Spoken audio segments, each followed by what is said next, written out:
जय श्री राम। विषय है सृष्टि विचारक वर्णन। हरिवंश पुराण थी।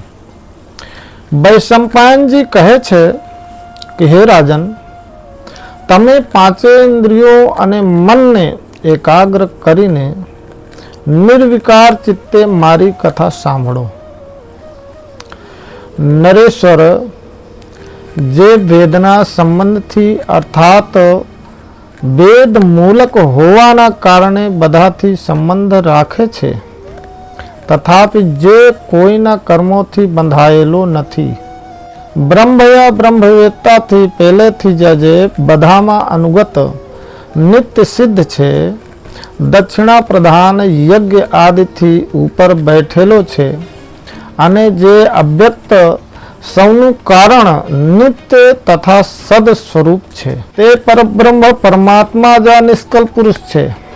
तेनाथी स्वयंभू ब्रह्माजी प्रगट थया छे। ते ब्रह्माजी स्वयं तो दिव्य छे ज, दिव्य शरीर थी संयुक्त छे। तेओ समस्त प्राणियोना पालक प्रभु निर्विकार युगोनी उत्पत्तिना कारण अने अविनाशी छे। तेओ अभूत अर्थात स्वयंभू छे। तेमनो कोई बीजाथी जन्म थयो नथी। तेमनो कोई बीजाथी जन्म थयो नथी। तेथी अजन्मा छे। तेमनो सर्वत्र समान भाव छे।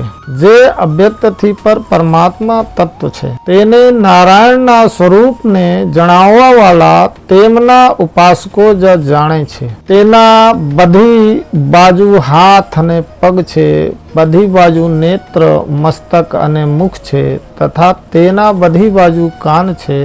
ते संसार में सौने व्याप्त करीने स्थित छे।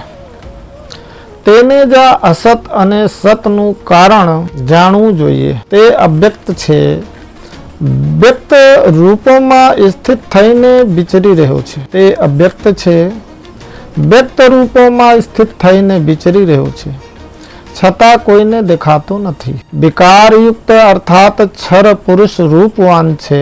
તે જ પ્રમાણે તે અચિંત પરમાત્મા સમસ્ત રૂપોમાં ગૂઢ રૂપે સ્થિત થઈને વિચરે છે। તેઓ જ ભૂત ભવિષ્ય અને વર્તમાનની ઉત્પત્તિના કારણ છે। સૌના સ્વામી અને સંરક્ષક છે। પરમેષ્ઠી પ્રજાપતિ તથા સર્વલોક પ્રભુ વગેરે એમના યથાર્થ નામ છે। આ પદ અર્થાત નિર્ગુણ નિરાકારથી પદ અર્થાત સગુણ સાકાર રૂપમાં પ્રગટ થયેલા તે પરમાત્મા नार अर्थात जल ने आयन अर्थात निवास स्थान बनाववाना कारणे नारायण नामे प्रसिद्ध थया। तेओ पहला अव्यक्त था, पछी ब्रह्मयोग थी इच्छानुसार संकल्प करीने व्यक्त भाव ने प्राप्त थया। तेमने जा ब्रह्म रूपे स्थित थयेला समझो। तेज प्रभुए ब्रह्म नाम प्राप्त कर्यु। तेओ स्थावर जंगम रूप संपूर्ण जगतना स्वामी छे।